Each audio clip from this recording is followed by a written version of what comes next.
Would you like to know how to build a gas station from scratch? Do you wonder what all it takes to build one of those? Let's discuss what it takes to build a gas station from start to finish.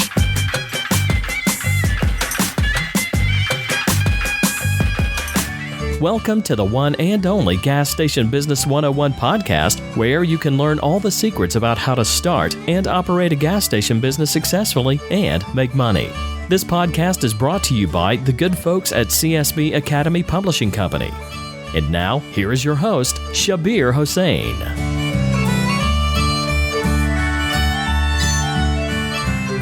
Welcome to Gas Station Business 101 podcast. I am Shabbir Hossain, and this is episode number 51. This is the only show where we discuss how to start, run, and grow a gas station business successfully. And I give you the inside look at many real-life case studies so you can follow and become successful in your own business. Today's episode idea came from a long-time listener named Shahnawaz. So this episode is dedicated to him, and thank you, Shahnawaz, for bringing such a wonderful and important topic to the forefront. Shahnawaz is trying to build a gas station from scratch. So he's doing a lot of research, and he has sent me series of questions, which I have decided that in this episode, I will not be able to cover all of it. So it will be a two-part series. And on the first part, and he even suggested that I break it down to 2 episodes because there are so many or so much information to need to be covered. And that's exactly what I will be doing. But these are the questions that he sent me. I'm just going to read those questions so you may relate to what he's talking about as far as building a gas station. And I'm sure if you're in this business at one point in your life, you will be thinking about the same as well. So the questions that he sent me, number 1 was, what are good traffic count numbers that makes a profitable gas station site? Number 2, what are the good income level when it comes to demographics that makes it a profitable gas station site? Number 3, what are the good population density demographics that make a profitable gas station? And then the 4th one is how far his site should be from other competitors where nobody can pose a threat to his own business. Number 5, what are the good design characteristics of a gas station?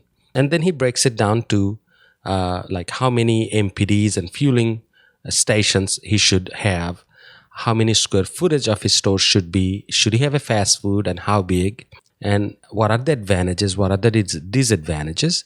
And then he asks how many signs he should have, how many cooler doors, how many freezers, cashier stations, which are the checkout stands he should have, and any other design mistakes that developers can make.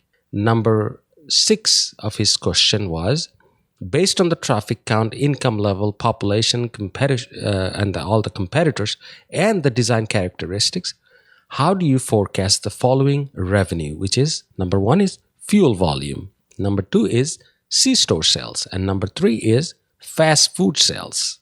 Now we have all those questions, and I will try my best to answer most of this that I can, and as truthfully as I can. And on my part, I have been associated with 2 different gas station build-ups so far in my life. So I don't have a vast experience, but I have some experience in that. So I will try to share all of my knowledge with you today. And as I said, since it's a vast topic, we broke it down to 2 different episodes. And in the first episode, I will cover the site selection, the basic market research, the demographics research, deciding what size to build, and the sales projection. On the next episode, we will cover the actual planning of the gas station, then the brand selection, then hiring the right contractor, and how to save money in the building process, and then cost to build, then pre-opening and grand opening. So you can see that these 2 episodes will be covering from A to Z of gas station building process. So let's get started. First, let's talk about site selection, which is you have to figure out where you want to have your gas station. And this is pretty much the cornerstone of building a gas station. So how does that work? You drive by in some areas and you see a corner vacant land, and you say, I think a gas station would be great in this location. And then you hire a contractor, build a station. Is that how that works? No, it's not that simple. You can't just pick out a location and put a gas station and hope this will do wonderful for you. Well, it may, but when you're putting or spending or investing a large sum of money, a gas station typically costs anywhere from $1 million to $1.5 million to build. Any decent sized gas station. Now you can build a station for much less. If you put a metal building with 2 fueling stations, let's say 2 MPDs where 4 cars can pump, I'm sure you can get it done in $500,000 to $600,000. I'm not including the price of the land because it varies so widely in cities and states and different countries. So a lot of places, let's say you're trying to build a gas station in New York City. The land itself can cost you $2 to $3, maybe $4 million. And then to build a station, it may be $1.5 million. On the other hand, if you go to a rural area, let's say in Tennessee, Kentucky, Alabama, the land may only be $100,000 to $150,000. And then your building cost is pretty much the same regardless where you build it. Yes, if you build it in New York City, the cost may be 10 to 20% higher, but it's not going to be double than what it is in Alabama, for example. So you can see that construction doesn't, or the material, I should say, doesn't differ as widely as the price of the land. So site selection, first and foremost, has to be done and done right. So how do we do that? How do we select a site?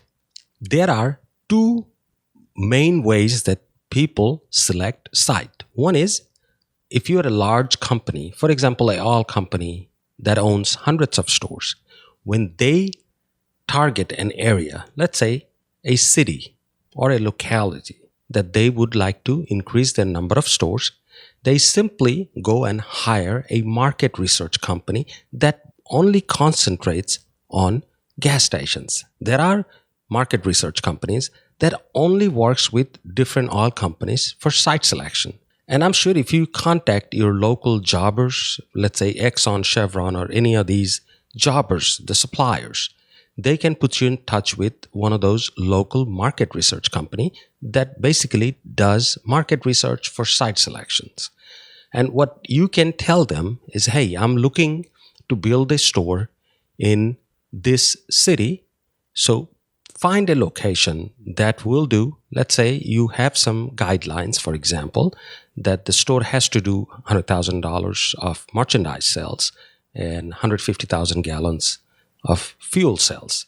You can tell them that, and they will go try to find you a site that you can build that store with.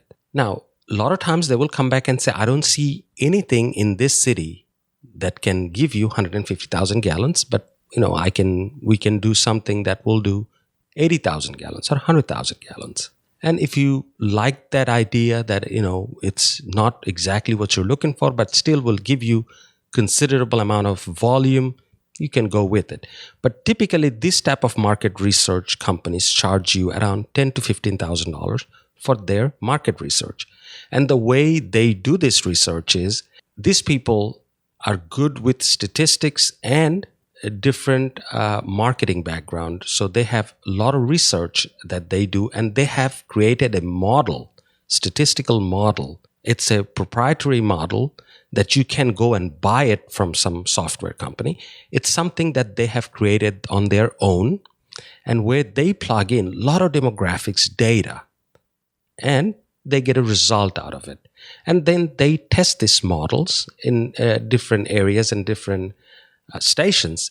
And over the years, they tweak that model to have it produce more accurate results. Now, I have seen market research document which are 100-page long, and it showed that the store would do 120,000 gallons a month. When the store finally started, it only did up to 80,000 gallons. And then I have seen other models where the projection was 100,000 gallons and the store ended up doing more. So, their margin of error is about, I would say, anywhere from 20 to 25%. So if somebody's estimating or projecting that the sale would be 100,000 gallons and it does 80, you drop in by 20%. Or if it does 120, you're going up by 20%. So the margin of error can vary widely. Now, if that is acceptable to you and you have that extra cash to pay that company to do that research, they'll be glad to do that for you.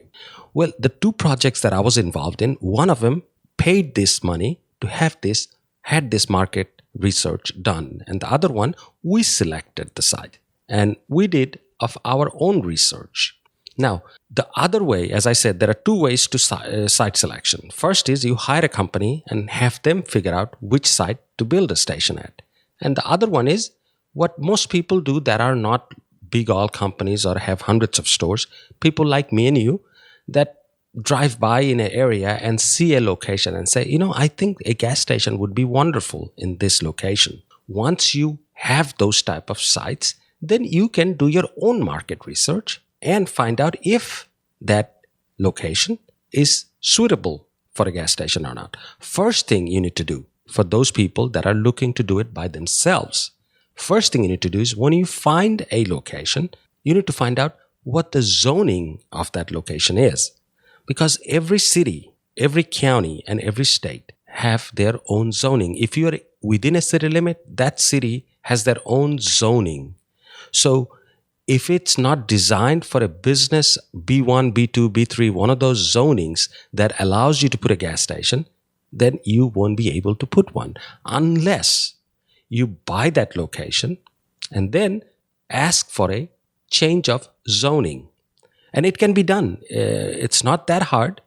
What you do is you file an application with the city or the county, wherever you are in that municipality, that, hey, this zoning is at B1, but I need to have it at B2 so I can build a gas station. Just giving you an example.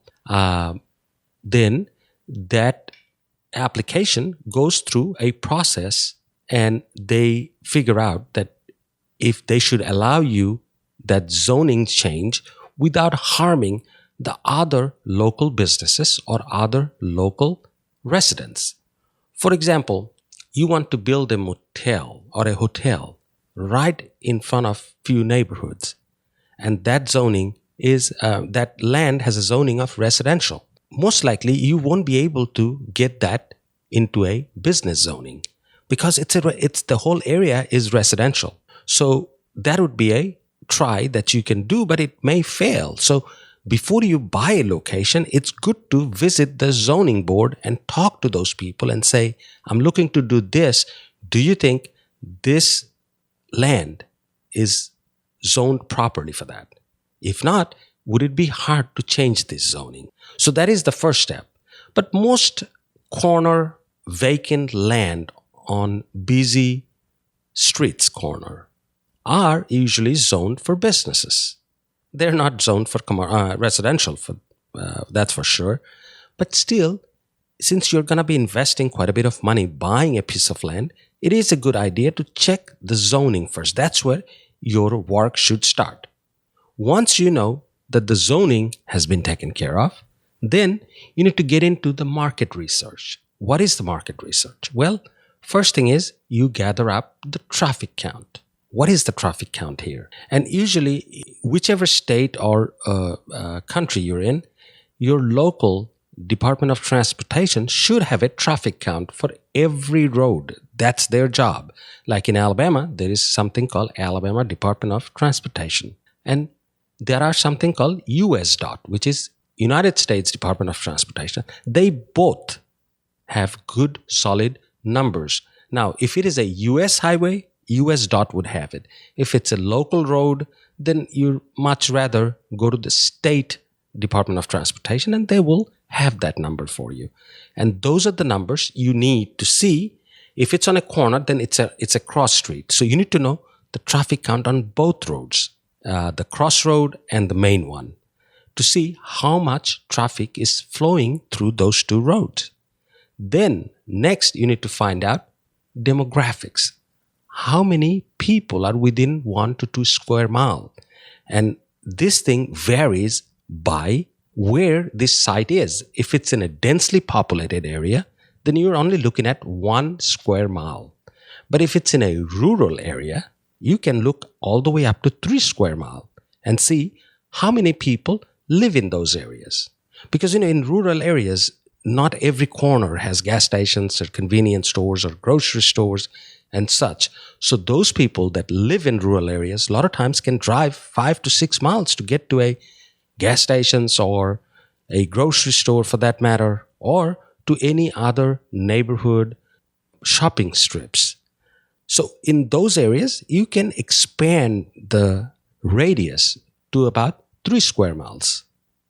But in densely populated areas, yes, 1 square mile or even less for that matter. And number 4, you need to find out how many competitors are within that square mile. Let's say, as I said, if it's densely populated within a mile, how many competitors do you have? How many other gas stations are in that area? If it's a rural area, in that 3 square mile, how many other gas stations are there? And you need to collect some data from those gas stations. Do they have deli? How many MPDs or multi product dispensers, fuel dispensers do they have? How big is their store?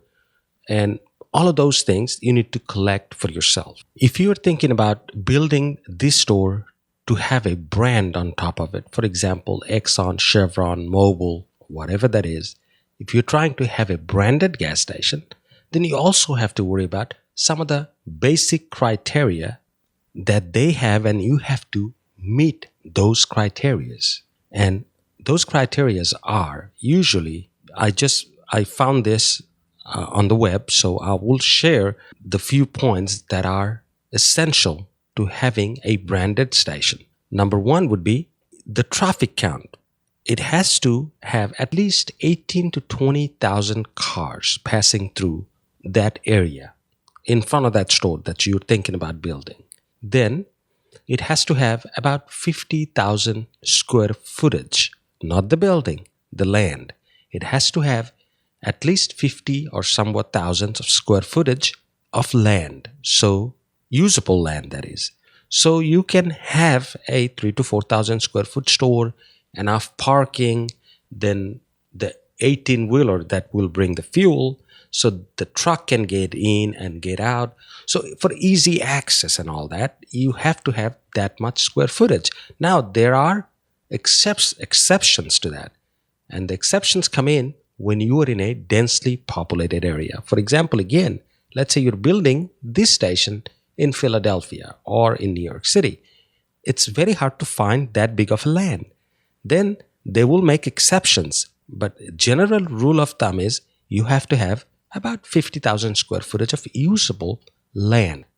Also, there is a requirement by most of these branded stations that the residential density has to be about 15,000 existing or planned residences within about 1.5 to 2 mile radius, which is not much. Because if you are building a store in a city, it's easy to have 15,000 people live within mile and a half to 2 miles.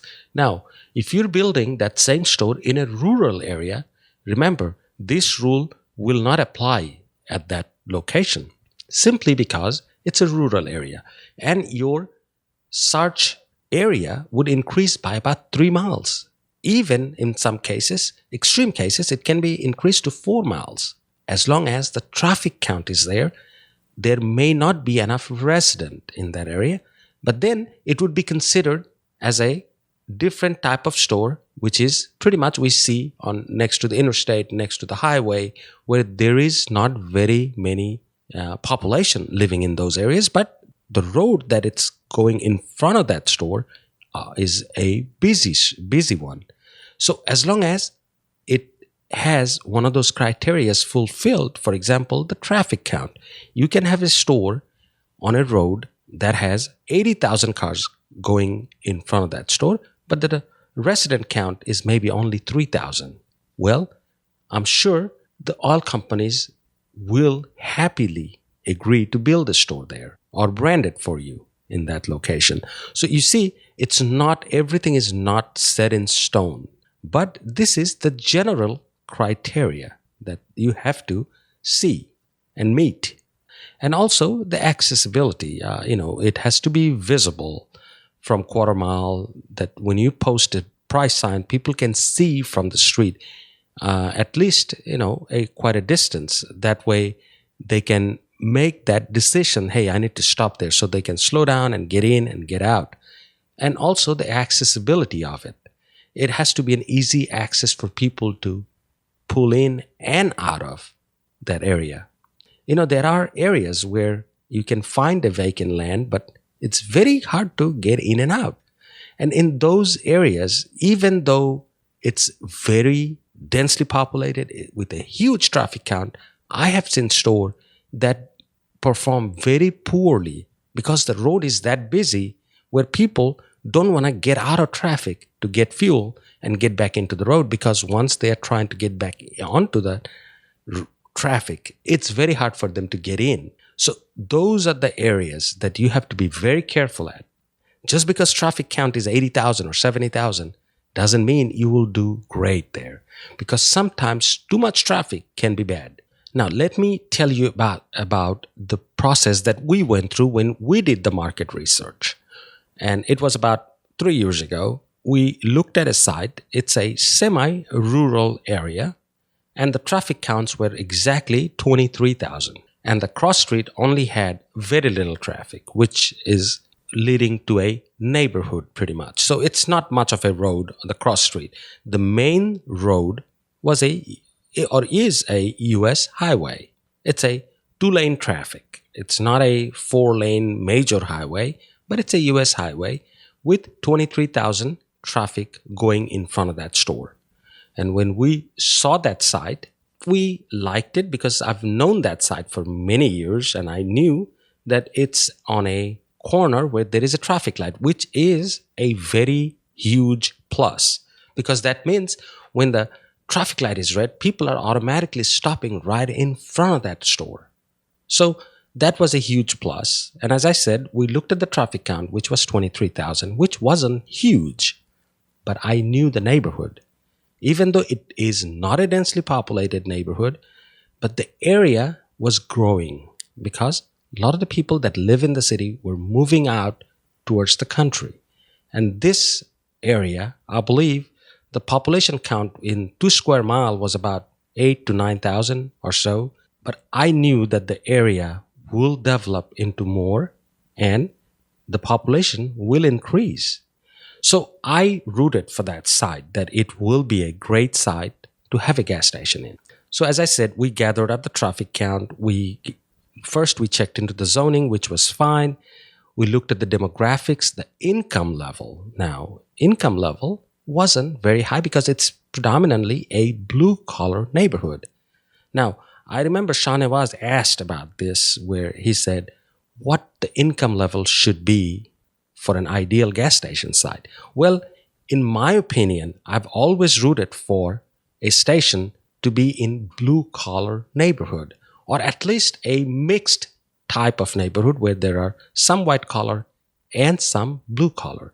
The reason being, blue-collar neighborhood stations tend to sell more merchandise, and white-collar neighborhoods tend to sell more fuel. So if it's a mixed, you're pretty much in a perfect, ideal situation. But in this case, the store that I'm talking about had very little white-collar, but mostly blue-collar. And I said, that's fine.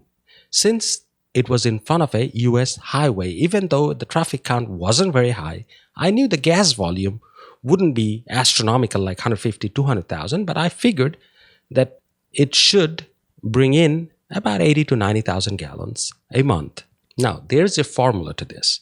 And if you apply to an oil company to have your site branded, they again have their own formula to figure out how much volume a store should do.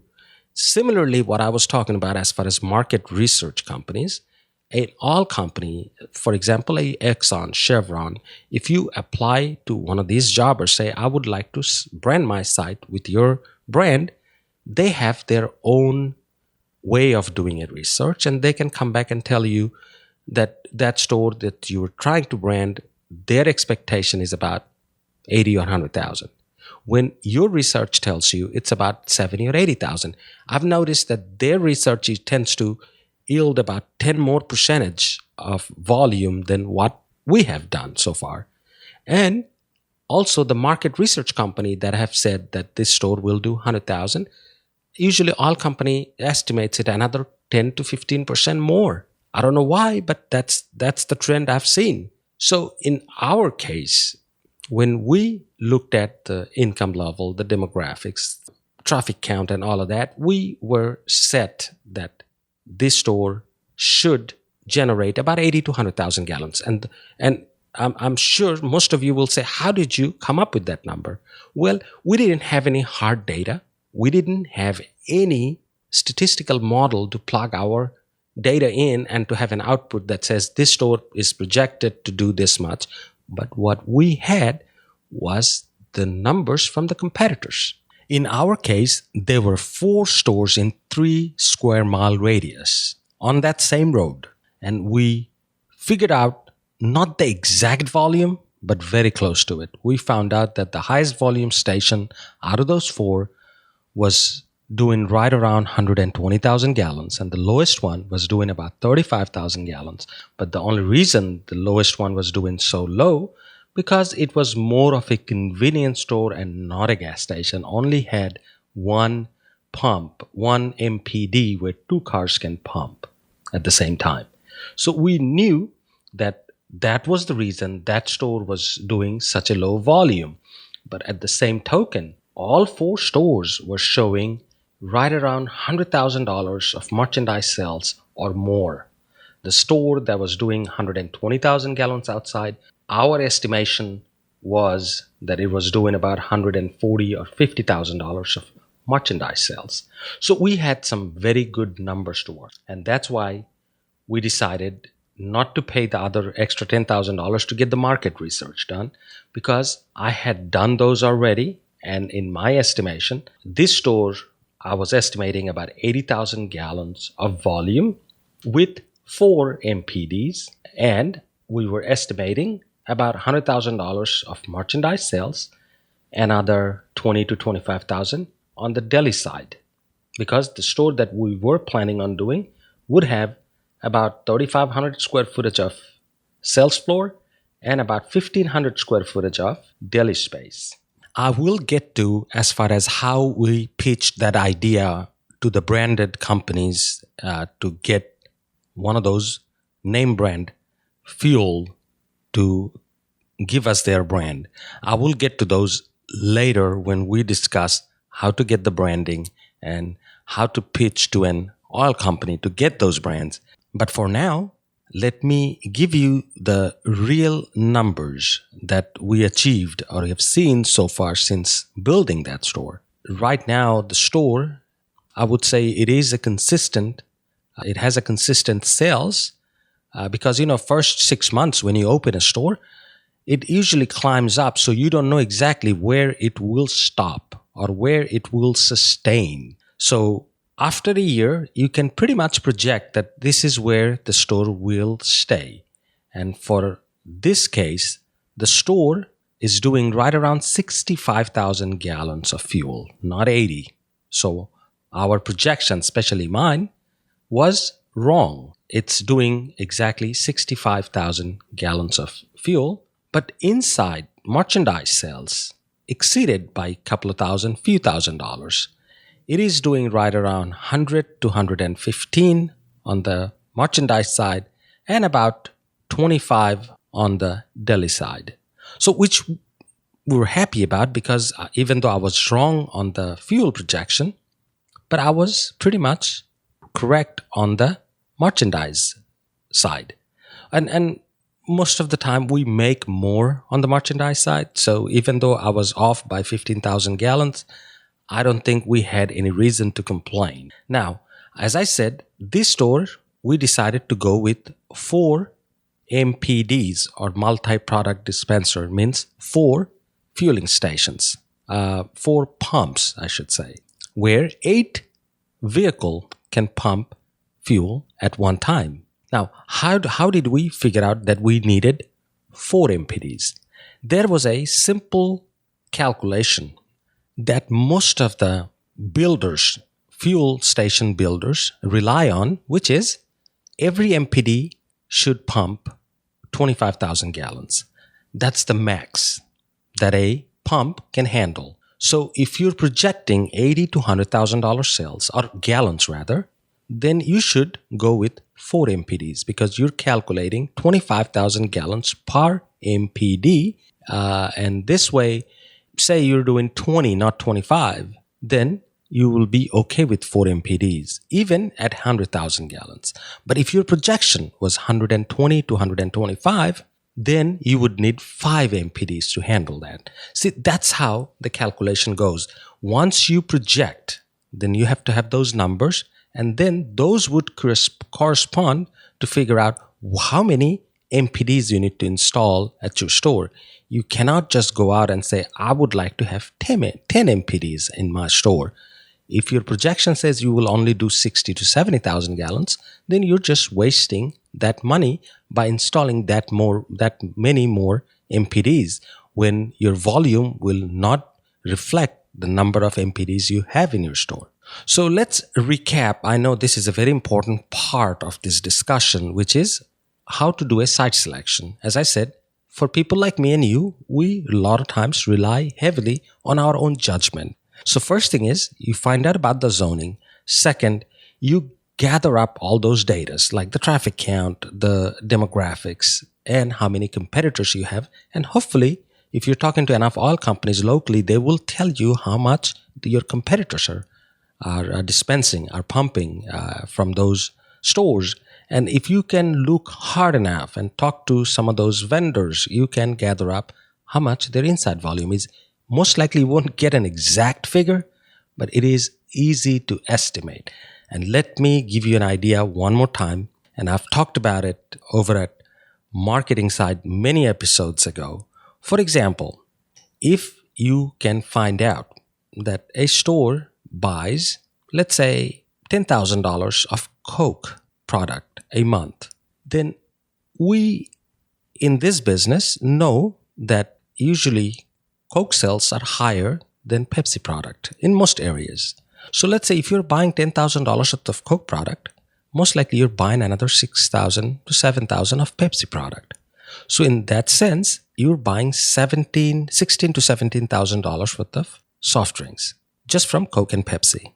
And now, if we know the exact breakdown of most convenience store sales, if you recall, I've mentioned this many times where I said usually a convenience store has certain percentage of cigarette sales, certain percentage of tobacco sales, and certain percentage of grocery, certain percentage of soft drink sales, and so on and so forth. So if we know that one of our competitors is buying $16,000 worth of soft drinks from Coke and Pepsi, for example, then we can easily estimate their total sales based on the percentage, because most convenience stores, as I said, follow the same basic rules. For example, soft drinks are usually anywhere from 18 to 22% of their merchandise sales come from soft drinks. Well, it may vary during wintertime and summertime, but that's the range that I gave you. Let's say 17 to 22%. So if we calculate that, then we know that this store is doing $95,000 to $100,000. maybe a little bit more if they have deli. So that's a benchmark. Those are the research that comes in handy. If you have anybody that owns stores up and down the road, you can gather up volume. And a lot of times these vendors will not give you the exact volume. They can give you an estimate that in this route, mostly we sell this dollar amount in most stores or whatnot. Whatever information you can gather, then you can do a forecast based on that. So that's the way that we calculated the sales. And a lot of times, some of the fuel companies, all companies can tell you what are the volumes up and down in one of those roads. If they have any stores that they supply to, they can tell you about that store. And a lot of times, they're very good at estimating what others are doing. So as you can see, once you know the zoning, then you get the traffic count, and you know if you're going to brand the store, you need to have minimum of 18,000 cars coming and going, and you need to have certain number of household in that demographic area. So these are the basic things. And as I said, that there are exceptions to that rule. So as long as you can research on your competitors and have the basics of the demographics, the income level, it's blue collar or white collar, or it's mixed, and the traffic count, you should be able to project how much the store that you're about to build should do. You cannot just come up with a number or say, I would like to do 120,000 in this store. There has to be enough data to support that. And as I said, if you go to an oil company, and we'll talk about that later, but a lot of times when you approach an oil company, say, I would like to brand my store with Exxon, for example. That company has their own research data and their own statistical model that they can plug in some data, some from you and some they can collect themselves. And they can tell you that, hey, we think this store should do this much, which is usually a little bit higher, about 10% higher than whatever our research, or if you hire an independent company, whatever their research will tell you, their projection will tell you, all companies' projection is usually about 10% higher. And that's not necessarily always bad. But we will touch on that a little bit later, as I said, when we will cover in the next episode as far as how to approach an oil company and what to expect and how to approach them. Now, moving on to the next category, which is what size to build. And we just talked about, as far as size, how many MPDs, multi-product dispenser, you should have in your store. We just spoke about that. Since we covered that already, I'm not going to say again how to calculate projected volume versus deciding how many MPDs you need to install. But as I said, it's usually 25,000 gallons to each MPDs. So you can get an idea that, hey, if we are projecting 100,000 gallons, we should have 4 MPDs. But if you really in your heart think, even though the projection says 100,000, I think I will do 125, you can add one more as long as you have room and your area, your land has enough room where your canopy can be big enough to hold 5 MPDs. By all means do so. Even though that may increase the cost by, let's say, $20,000 to $25,000, that's a negligible cost against whatever the volume that you may achieve out of those 5 MPDs. But if your projection says you will do 100,000 and you go out and put 10 MPDs because you're thinking you will do 300,000 gallons, that may be a little bit unrealistic and money just down the drain, wasted. So let's not do that. But as I said, if you in your heart think, you will do a little bit better than what the projection says, a lot of times you may, and you can increase it by 1 MPD, and that's fine. Now, let's talk about the actual size of the store and if you should have deli or not. Lately, the model we see everywhere, regardless where you go, most convenience stores are somehow coming up with the deli concept, the fast food concept. It's not always a branded fast food, but it's some type of hot food that they want to serve. And that is the trend right now. So if you are building a store, inside a city or outside city or in the suburb or in a rural area, my idea is, or my suggestion would be, have some type of food. It doesn't have to be a made-to-order deli food. It can be pre-packaged. It can be hot sandwiches that you get delivered once a day or twice a day, or you make it in the morning and then you sell it through the day. Whatever it is, get some food in your store because that brings people in. You can go visit 2 stores. I'm sure wherever you live, you have a store that do not have a deli and you have a store that does have a deli. Go visit those 2 stores in the morning, at lunch rush, and in the afternoon time. Especially in the morning, the store that serves breakfast, you will see them being very busy, especially during the breakfast hours, 6 o'clock in the morning, 7 o'clock in the morning, 8 o'clock in the morning. You will see cars in and out, in and out. But when you go to the other store that do not have a deli, you will see cars coming in and out, but not as frequently as the one that has deli. And again, regardless of your location, it is the new trend. So have some type of food there, some type of food that you think that would do well in that area. And as I said, if you don't want to invest too much money, you can have a limited deli. And if you listen to my episode about deli, I spoke in length about what is a full-blown deli and what is a limited deli. Now, as far as size of the store, remember we talked about earlier how you can calculate the estimated merchandise sales for your store based on your competitors, based on your area, based on your demographics, based on your income level. So again, I'm going to go back to the store that we built a few years ago, 3 years ago. And in that store, as I said, it's a predominantly a blue-collar neighborhood. And I know Delhi does very well in those areas because people tend to get off work and stop by, pick up, let's say, 8 pieces of fried chicken with some mashed potato or macaroni and cheese or whatever that is with 2 sides, and they go home for dinner. They take dinner home. And if you have a store or if you're about to build a store in any of these type of areas that are predominantly a blue-collar neighborhood or a mixed neighborhood with some blue-collar in that area, you may do well with a full deli. See, in that store that I was talking about that just got built 3 years ago, 2.5 years ago, that store has a full-blown deli. That deli starts at 4 in the morning and that closes at 8 o'clock at night. And it sells from pizza to ice cream to all type of deli foods. And the deli does well. Well, it employs quite a few people, but it does bring people in.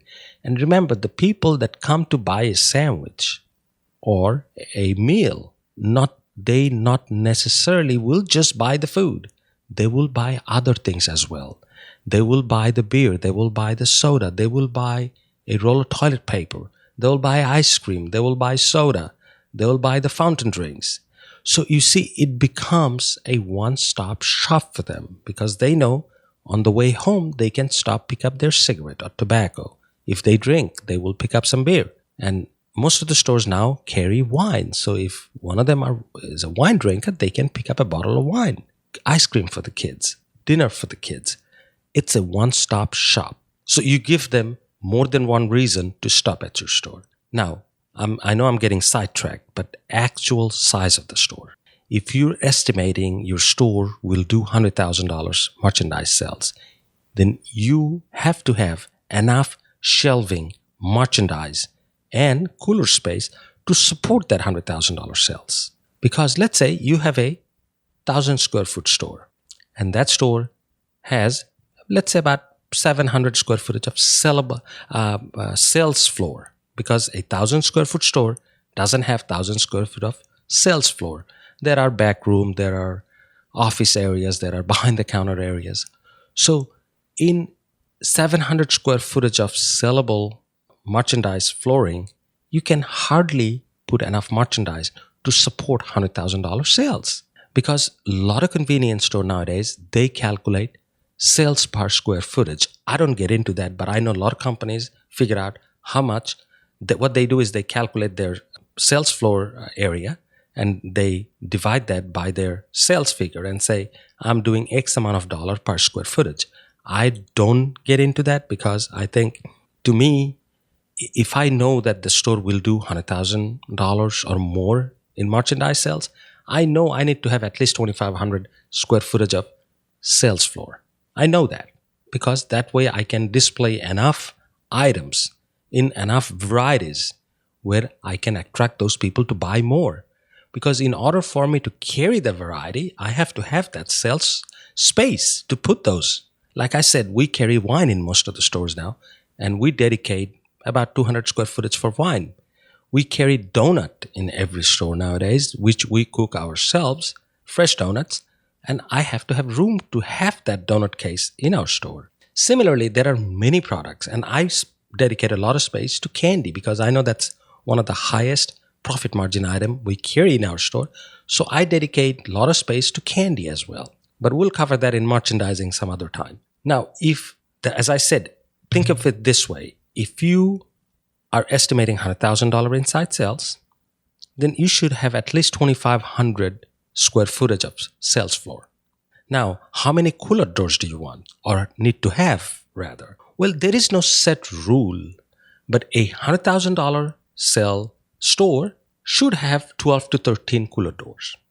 That's how I look at it. More you have, more varieties you can carry. Now, do you need to have 27 cooler doors or 30 cooler doors? I don't think so. That would be an overkill and a lot of extra money out the window. Anytime you can have 12 to 13 to 14 cooler doors, you can display enough merchandise that will generate that much sale for you. Now, for example, if you are in an area that has a school that has a lot of kids and a lot of young people, then you need to dedicate, let's say you have 13 cooler doors, then you need to dedicate 7 doors for soft drinks and 6 doors for alcoholic beverages. Now, on the other hand, if you're in a predominantly blue-collar neighborhood with no schools or anything around within a mile or mile and a half, you need to dedicate more for alcoholic beverages, less for soft drinks. There are a lot of tweaks that you can play depending on the area you're in. For another example, and I know we're getting into merchandising, but I'm very passionate about merchandising, so I will include that in here, which is, for example, you're in a white-collar neighborhood with a little bit of blue in it. Then you need to dedicate at least 2 of those 13 doors to just craft beer, expensive beer, the upscale kind of beer. Because in those areas, craft beers do very well.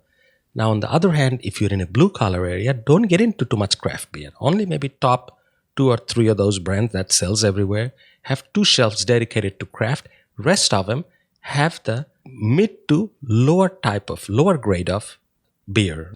Cheaper ones, I should say. But as I said, we'll cover that in a different episode another time. But moving on, so we know how many MPDs you need to have based on your projection and what size of store you should have. And for deli, lastly, as for deli, your size of deli should be based on, again, if you're in a blue-collar area, you know your store will do $20,000 in food, you need to dedicate about anywhere from 12 to 1,400 square footage of deli space because it requires a big kitchen, fryers, oven, warmers, and all that. And then you have to have the front side where you will have deli case and the condiment side and all that. That requires space. So dedicating about 12 to 1,400 for deli is a good idea, but if your projection says you will do 5 to 7,000 in deli, meaning a limited deli, then you can get by with about 5 to 700 square footage of deli space, and that will be fine. Moving on, the last one, and I know I incorporated most of this prior, which is sales projection. You need to come up with a sales projection for yourself and to submit to the oil company whenever you go to ask them to brand the store. Because you see, you need to do this prior. You cannot build a store and then go to a company and say, I would like to brand this store with you. No, these are all at the planning stage. Before you build, you do your own research. You come up with some data. Then you can prepare a business plan. along with the business plan, you can do a fair projection. And the projection can be, you can create 3 different models of projection. And if you go to my website, you know under resources, I have profit and loss statements. So the projection you can create is under profit and loss. You can create projected P&L based on volume such and such. Projected P&L number 2 is based on volume so and so. And you can create 3 different projections based on, let's say one is 120,000 gallons with $100,000 inside sale. Another one would be 100,000 gallons with 120,000 merchandise sales, and so on and so forth. You can create 3 different models, 3 different projections, and show everybody, even if you're going to ask for a loan to the bank, they will want to see what is your projection and how would your P&L look. Would you make money, enough money to pay that bank loan? So it is important to understand the business plan and projections. And this way, when you go approach an oil company, they would want to see the same thing.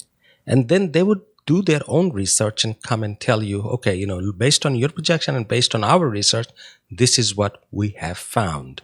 So it is important to do quite a bit of research as far as your competitors, and as I said, as far as your demographics. And when I say demographics, remember I always mention blue collar, white collar, because that's how you can differentiate between the income level. So don't get into too much in income level. Just try to figure out, are these blue collars, or is it mixed, or is it predominantly white collar, or one of the combination where it's a ratio of, let's say, 30-70 or 70-30 or 70 or 80-20. Whichever it is, you need to reflect that on your planning, because everything else will depend on how your demographics look. Remember, as I said, from your cooler door setups to your deli, to your store size, and to your gas volume, to your fuel volume, everything depends on these things. And the research you will do on your competitors, very important to find out how much they're doing, how they're doing, who are their customers. And most of these, you can just visit them and see who their customers are, what they sell, and how much of it they sell. You can pretty much guess. If you spend a couple of hours, a day or two, you will figure out their sales volume most likely, and a lot of other things. Now, lastly, let's recap. But the way we're going to recap is I'm going to go through Shahnawaz's questions that I mentioned to you at the first beginning of the show and see if we touched on or answered any of those questions. Number 1 was, what are the good traffic count numbers to make a profitable gas station? As I said, it has to be 18,000 or more if you want to brand a store. Now, I have seen people build stores with much less traffic volume, with good volume of business. Let's say you only have 10,000 cars coming in and out, and you don't care if you brand it or not, but there is no other gas station in 3-mile radius or 4-mile radius. You probably will do well. So it is unique to each location, and there is no one cookie cutter setup where if it doesn't fit this profile, it will fail. That's not the case. But a rule of thumb, general rule of thumb, is 18,000 or more, you're in good track. Question number 2 was, what are the good income level demographics that make a profitable gas station? As I said, I'm not going to specify income level by, let's say, 60,000 or more income or $120,000 or more income. Instead, I will define them as blue collar, white collar. The more blue collar area you're in, the better off you are, in my opinion. Number 3, what is the good population density or demographics that makes a profitable gas station? As I said, in most convenience store, most oil companies say that you have to have at least 15,000 household in your search area. And that search area can be, remember, if it's a densely populated, it can be 1 mile or even less in some cases. And in not so densely populated area, you can extend it up to 3 miles. So as long as you have that many household, you're in good shape. But if you recall, I said there are exceptions to those as well. Okay, next question he asked was, How far should his competitors be from him so there is no threat to his new business? Well, that depends. If you are in a densely populated area, you cannot go a mile and a half and see no gas station. That's usually not the case unless it is a fully residential area. In most commercial areas, you will see every mile and a half, or every corner has one gas station. So it is up to that location. It is uniquely depending on your location. And what you need to see is your traffic flow. If you know that your store sits on a corner where traffic flows mostly in the morning from south to north and in the evening north to south, and you are on the south side of the property where when people are coming home, they get to stop in your location more so than when they're going to work because you're on the opposite side of the road. Now, if on the way home, when they're driving towards your store, are there stores within 1 mile area where they can stop before they come to your station? And if so, what are those stations? Are they very neat and clean, newly built, with lots of choices, with new MPDs and very competitive fuel prices? If that's the case, that's a huge threat to you. But now, if there are stations on the way to yours, but not so good, and they're not immediately very close by to you, then I would say you're in good track. Because remember, when you build a new store, people are always attracted to new, shiny, clean facilities. So you will have that advantage. But you need to do your research in your area to see who your competitors are and what will make you stand out in that crowd. What will be the unique selling proposition for you in that store? That is very important. You need to find out why would people stop at your store instead of the other stores. Just because you're new doesn't mean they will come to you. You have to give them more reason for them to come to your store. Number 5, what are some of the good design characteristics of a gas station? And he asked how many MPDs, we discussed that. And how many square footage, we discussed that. How many signs? Well, if you're carrying a brand, they have standards and they have criteria. So they will tell you how many signs you would have to have. So it's not up to you, it's up to them on that case. And how many cooler doors, freezer doors, we talked about that. And number 6 was based on the traffic count, the income level, the population, the competitors, and the design characteristics. How do you forecast the following: fuel volume, the C-store volume, and the fast food volume? Well, we discussed that because, as I said, you need to do all those research, then you will have your projected volume, and you may fall about 10, 15, 20% plus or minus, but it will be close if you do it right. But it's a lot of work and a lot of research. It is not done in just one day, I will tell you that.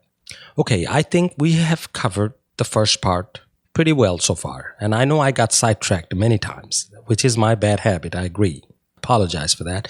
Any of you have any question regarding what we talked about today, and I'm sure a lot of you will have questions, please feel free to email me at shabbir@gasstationbusiness101.com, or you can post the question on my Facebook group by going to shabbirhossain.net.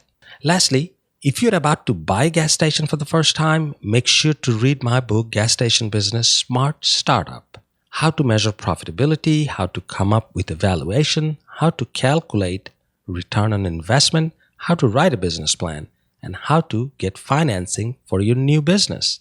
You can find this book and other books in most of the online retailers such as Amazon, Apple, iTunes, Kobo, Smashwords, and Barnes & Noble. Don't forget to sign up for my newsletter by going to my site, and you will see the very first page has subscribe now, or you can simply type gasstationbusiness101.com/subscribe. Now, don't forget to tune in and listen to the second part of this episode, because that's where we'll finish up. We'll talk about much more important things and some of the very unique things of building a gas station, which I think will be fascinating. So it will be out in about a week and a half, hopefully. And I'm sure you will enjoy it. And again, if you have any question regarding what we talked about today, feel free to email me. In the meantime, if you haven't subscribed for this podcast, please do so. And you can also, if you're going on iTunes, I would love to see a review from you on iTunes or wherever you download this podcast from. Thank you once again for listening to this episode, and I will see you in the next one.